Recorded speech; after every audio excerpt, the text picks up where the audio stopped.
Hello! కానమోకు కథావచనం మోహనవచనం పరిజ్ఞాన హితభాండం నిత్య చదువరి శ్రోతలకు ఆహ్వానం నమస్కారం. చదవదగునెవరు రాసిన తదుపరి చదివిన వెంటనే మరువక పలువురికి వినిపింపబూనిన అది ఏ పరిజ్ఞాన హితభాండమౌపో మహిళ మోహనవచనమై విరాజిల్లు. పరిజ్ఞాన హితభాండం లక్ష్యం ప్రతివారీ సమాచార హక్కు. ఆ స్ఫూర్తితోనే ఇప్పుడు సుతారపు సోమశేఖర్ విరచిత అంశంగా దేశ ప్రగతి పథానికి బుల్లెట్ రైళ్లు మార్గమే అనేటువంటి అంశాన్ని మన కానమోకు కథ వచ్చిన శ్రోతలకు మీ కానమోకు స్వరంలో ఇప్పుడు వినిపిస్తాను, వినండి. దేశ ప్రగతి పథానికి బుల్లెట్ రైళ్లు మార్గమే. ఇక వినండి. ప్రగతి పదంలో బుల్లెట్ వేగం. ముంబై, అహ్మదాబాద్ ఈ ప్రాజెక్టు పూర్తయి ఇండియాలో తొలి బుల్లెట్ రైలు ఎప్పుడు పరుగులు తీస్తుందా అని అంతా ఆసక్తిగా ఎదురు చూస్తున్నారు. ఇలాంటి పరిస్థితుల్లో కేంద్రం తాజా బడ్జెట్లో ఏకంగా 7 హైస్పీడ్ రైలు ప్రాజెక్టులను ప్రకటించింది. వాటిలో 3 హైదరాబాద్ కేంద్రంగా ప్రారంభం కానున్నాయి. అందులో రెండింటితో పాటు మరోటి కలిపి మొత్తం 3 ప్రాజెక్టులు ఆంధ్రప్రదేశ్ మీదుగా వెళ్ళనున్నాయి.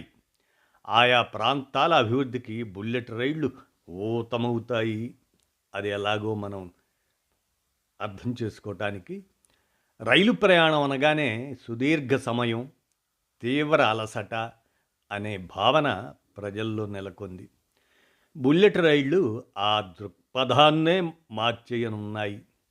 హైదరాబాద్ నుంచి ముంబై, బెంగళూరు, చెన్నై అటువంటి నగరాలకు రైళ్లలో రోడ్డు మార్గంలో వెళ్ళాలంటే ప్రస్తుతం 8 నుంచి 12 గంటల సమయం పడుతుంది. బుల్లెట్ రైల్లో ఆ సమయం 2-3 గంటలకు తగ్గిపోతుంది. ఆయా నగరాలకు విమానంలో వెళ్ళినా గంటన్నర సమయం పడుతుంది. చెక్-ఇన్ కోసం ముందుగానే ఎయిర్పోర్టుకు చేరుకోవాలి. ఈ సమయమంతా లెక్కిస్తే విమానం కంటే బుల్లెట్ రైల్లోనే త్వరగా ఇతర నగరాలకు చేరుకోవచ్చు.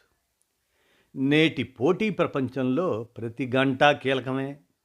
బుల్లెట్ రైళ్లతో ప్రయాణ సమయం తగ్గి వ్యాపార, పారిశ్రామిక, సేవా రంగ కార్యకలాపాలు కొత్త వేగం సంతరించుకుంటాయి. హైదరాబాద్, చెన్నై బుల్లెట్ రైలు ఏపీ రాజధాని అమరావతి మీదుగా వెళ్తుంది. హైదరాబాద్, బెంగళూరు బుల్లెట్ రైలు రాయలసీమ మీదుగా సాగిపోతుంది. వాటి వల్ల వెనుకబడిన ప్రాంతాల ఆర్థికాభివృద్ధికి అవకాశం లభిస్తుంది. హైస్పీడ్ రైలు కారిడార్లను పిల్లర్లపై నిర్మిస్తారు. దానివల్ల పట్టాలపైకి వాహనాలు, మనుషులు, జంతువులు వచ్చి ప్రమాదాలు జరగటానికి ఆస్కారం ఉండదు. ఇక జాతీయ అభివృద్ధి వ్యూహంలో మనం పరిశీలిస్తే Japan, China, France, Germany, Spain, Italy, దక్షిణ కొరియా అటువంటి దేశాల్లో హైస్పీడ్ రైలు వ్యవస్థలు విజయవంతంగా కొనసాగుతున్నాయి. అమెరికా, బ్రిటన్ ఇటువంటివి పరిమిత స్థాయిలో హైస్పీడ్ రైలు ప్రాజెక్టులను ప్రారంభించాయి. ఆసియాలో జపాన్, చైనా తర్వాత దక్షిణ కొరియా బుల్లెట్ రైళ్ల ద్వారా తన రవాణా రంగాన్ని పూర్తిగా మార్చుకుంది. యూరప్లో ఫ్రాన్స్, జర్మనీ, స్పెయిన్ ఆ దేశాల అభివృద్ధిలో హైస్పీడ్ రైళ్లు కీలక పాత్ర పోషిస్తున్నాయి. ప్రపంచంలోనే మొట్టమొదటి బుల్లెట్ రైలు జపాన్లోని టోక్యో, ఒసాకా మధ్య 1964లోనే ప్రారంభమైంది. అప్పటిదాకా టోక్యో కేంద్రంగా కొనసాగిన ఆర్థిక కార్యకలాపాలు బుల్లెట్ రైళ్లతో ఒసాకా, నాగోయా అటువంటి ఇతర నగరాలకు విస్తరించాయి. బుల్లెట్ రైళ్లు జపాన్లో పరిశ్రమలు, సేవారంగం వికేంద్రీకరణకు తోడ్పడ్డాయి. వాటి వల్ల ఉపనగరాలు వేగంగా అభివృద్ధి చెందాయి. రియల్ ఎస్టేట్, పర్యాటకం ఊపందుకున్నాయి. ఉపాధి అవకాశాలు గణనీయంగా పెరిగాయి. జపాన్లో బుల్లెట్ రైళ్లు జాతీయ అభివృద్ధి వ్యూహంగా మారాయి. హైస్పీడ్ రైళ్ల విషయంలో చైనా ప్రపంచానికే మార్గదర్శకంగా నిలుస్తుంది. గత 20 ఏళ్లలో బుల్లెట్ రైళ్ల వ్యవస్థను చైనా దేశం భారీగా విస్తరించి ఆర్థిక విప్లవమే సృష్టించింది.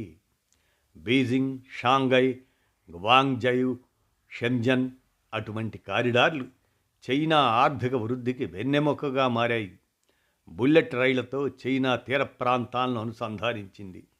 వాటి వల్ల వెనుకబడిన ప్రాంతాల్లో పరిశ్రమలు నెలకొన్నాయి. చిన్న నగరాలు ఆర్థిక కేంద్రాలుగా ఎదిగాయి.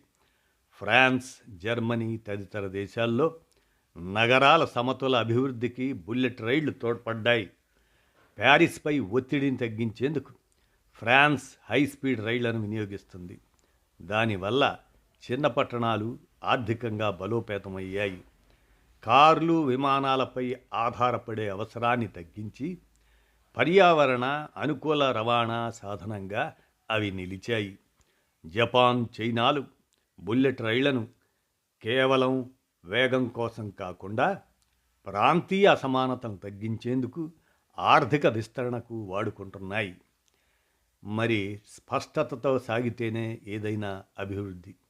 భారీ జనాభాతో పట్టణీకరణ శరవేగంగా సాగుతున్న ఇండియాకు బుల్లెట్ రైళ్లు విలాసం కాదు, పోటీ ప్రపంచంలో అవి ఒక అవసరం.